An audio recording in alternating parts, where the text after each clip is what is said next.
So today I will show you the onboarding process. So what we actually do when we have to onboard the customer, because if you sign a new customer, you need to know what to do in order to actually get the customer, automate the process, and all the tools that we need to actually create the onboarding process. This is a question you guys ask me all the time. So today I've decided to create this dedicated video. I will show you everything today. So without further ado, let's jump into the video and see how this onboarding process actually works. So let's say you have the website, a customer books an appointment, and you jump into a meeting with a customer. If you didn't watch my previous video where I actually recorded a meeting that I had with a customer, I was using this tool. This tool is called Fireflies. Fireflies is super useful for two reasons. The first one, when you tell customers there's an AI with us taking notes and sending them a recap of the meeting via email, that is something the customers, every time I say this to a customer's like, oh wow, this thing is actually super cool. So that is a wow factor that you have when you have a meeting with a customer. Another thing that is super useful for you as well is that you have a recap of the meeting. So if you need to go back and let's say you don't remember what you told to a customer, or you have let's say 10 meetings that day, it's super hard to remember everything. So you have something to look back at, and you can actually search within the meeting specific things or specific questions or specific information that a customer might have or might have asked during a meeting. So use this. You can use the free version.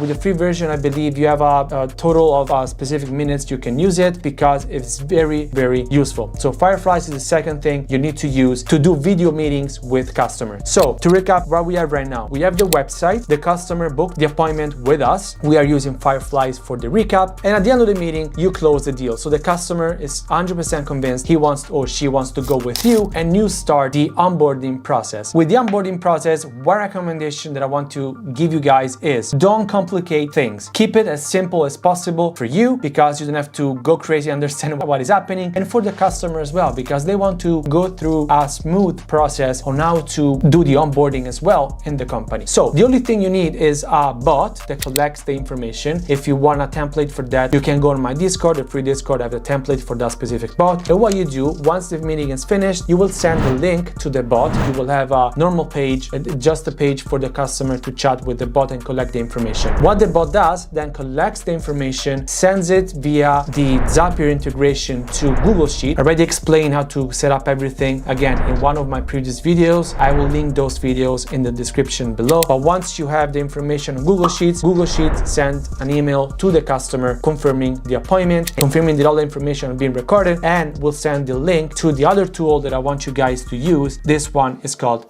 Basecamp. So I want to make things clear one more time. So you have all the information. You have the customer. You have to collect the information from the customer. So you have to collect the name, the email, phone number, specific information you discussed with the customer, or maybe the industry of the customer. Whatever it is, you create a Google Sheet connected to Zapier via Webflow bot that you use to collect the information. Once you have the information, you have an automation in Zapier that sends an email to the customer with the link to connect here on Basecamp. As well, another email connected to another tool. I will tell you what Basecamp is in a sec, but before that I want to tell you as well about this DocuSign, because you have to have a contract. So you have a template that you will use with your customers. You will send them the template for a specific service that you're creating. Again, I have a template in my Discord for free. Everything that I have in my Discord, everything is for free. So you can go there, download the template, go ahead, you can do with ChatGPT, whatever you want, but please do yourself a favor to go to a lawyer and ask if you need to add or remove specific things, because you want to make sure that the contracts that you have in place are actually 100% correct. So once the customer signs the contract is signed and has access into Basecamp. Basecamp is a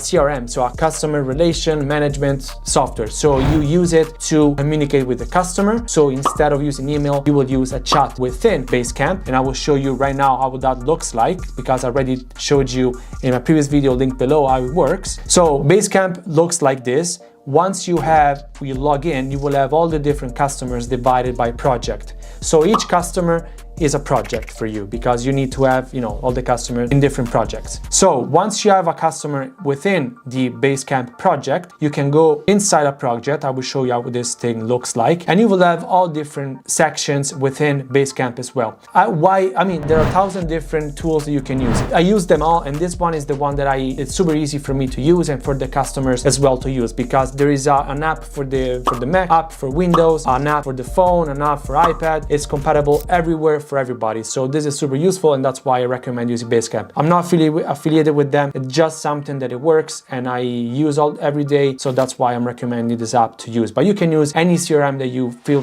comfortable to use. So you have all these different sections. You have the message board where you send messages to the customer. So for communications, one thing that I use all the time is called to-dos. So one thing that you usually have with customers, especially these customers are brand new, you have questions and they don't know what is happening. What is the next step? So instead of going back and forth with the customer, you create the to-do list so the customer knows already, okay, today we're doing this, tomorrow we are doing that, then after that we're doing this. So the customer knows what is going to happen. And if they ask, you can always tell them, listen, go there, check the to-do section, that is what is going to happen. So they know everything. Another thing that is useful here is the docs and files section, so they can upload, let's say, a logo for a company, documentation for you to upload, let's say, in a custom trained AI, whatever the case is, you can use this section as well. Then is a campfire. I don't use this section a lot. And after that, you have the schedule. So this is useful again, because if you have a meeting schedule, if you have let's say you will tell the customer the tool will be ready this specific day, you can add it over there. So you can manage everything within Basecamp, so you don't have to go back and forth via email, and maybe an email is lost and goes in junk, and then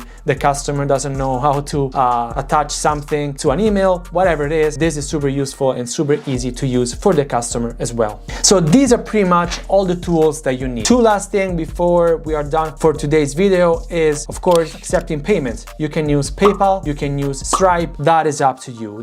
It's up to you if you want to use Stripe. I usually recommend using Stripe because it's easier to set up. You can do recurring payments easier and it's more customizable. PayPal, yes, you can do that as well, but I find myself using Stripe more compared to PayPal. So these are the tools and all the process that you can set up in place for the onboarding process with your customers. Again, this is super simplified. This is just the beginning of what the process can look like. My recommendation, once again, is to keep it simple. So your life is simple, so your life is easier and customers are not confused on what to do. Of course, you can add tools, remove tools, use other tools. That is up to you and up to your specific needs and your specific niche or business. With that said, don't forget to go on my Discord below. It's free. All the tools that I use, all the tools that I share, everything, all the templates are for free. If you have any specific question, you can go on Discord, comments down below. You know how to use YouTube, I'm pretty sure about that. And if you like this type of content, don't forget to subscribe, give it a like to this video so this video can go out to more people and we can all be in this new business all together. With that said, thank you very much for watching this video and I'll see you next week with a brand new video.